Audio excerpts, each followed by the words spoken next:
अच्छी क्वालिटी का प्रोडक्ट बनाना इस कंपनी को ऐसा भारी पड़ा कि कंपनी बैंकरप्ट हो गई। टपरवेयर नाम तो सुना ही होगा।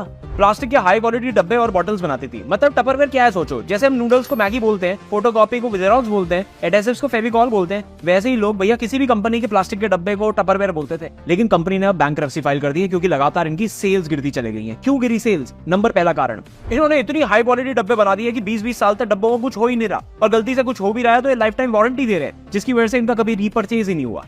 अब धंधे में अगर रिपीट कस्टमर ही नहीं आएगा तो धंधा बढ़ेगा कैसे? हर बार गड्ढा खोदो नया कस्टमर ढूंढो। अब गड्ढा खोदो नया कस्टमर ढूंढो के लिए इनका सेल्स मॉडल था डायरेक्ट सेल्स का, जिसको आप नेटवर्क मार्केटिंग या एमएलएम के नाम से भी जानते हो, जहां लेडीज किटी पार्टी में टपरवेयर बेचती थी और कमीशन कमाती थी। ऐसे 5 लाख डिस्ट्रीब्यूटर जो इनके कभी एसेट हुआ करते थे अब लायबिलिटी बन गए। क्यों बने लायबिलिटी? 2 बड़े रीजन। प्लास्टिक को लेकिन लोग कॉन्शियस हो गए, ब्रास स्टेनलेस स्टील जैसे मटेरियल में स्विच करने लगे। दूसरा, ई कॉमर्स आया और टपरवेयर ऑनलाइन ढंग से बेच नहीं पाया। क्यों ढंग से ऑनलाइन बेच नहीं पाया? क्योंकि डिस्ट्रीब्यूटर ने अपोज करा कि भैया आप डायरेक्ट क्यों बेच रहे हो, हमारे